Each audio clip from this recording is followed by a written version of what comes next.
கவர்ச்சி நேற்று சொன்னாங்களே கவர்ச்சியில நான் என்ன அப்படின்ட்டு போயிட்டார்ல, அவ்வளவுதான். அதுக்கும் விஜயகாந்த் அவர்கள் பேரை தான் சொன்னாரு. அண்ணன் விஜயகாந்த் சொல்ற மாதிரி வாயில நல்லா வருது சொல்லக்கூடாதுன்னு பாக்குறேன் அப்படின்னு வந்து சொல்லிட்டு போயிருக்காங்க.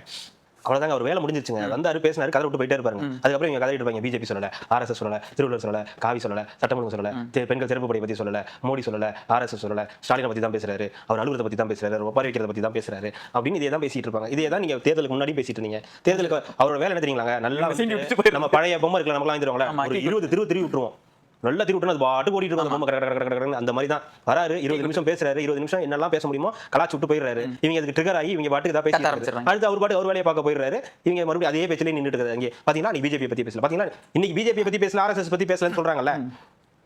டிஎம்கே சைட்ல இருந்து பிஜேபிக்கு இதை பத்தி ஏதாவது வந்திருக்கா, காவி உடை போட்டிருக்காங்க அந்த மாதிரி ஏதாவது நியூஸ் வந்திருக்கா?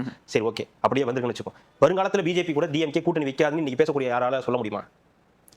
இன்னைக்கு பேசக்கூடிய நடுநிலை பத்திரிகையாளர்கள் இருக்காங்களே, எதுவும் எக்ஸல் உடனடியாக பேசுவாங்களே, அவங்களால சொல்ல முடியுமா?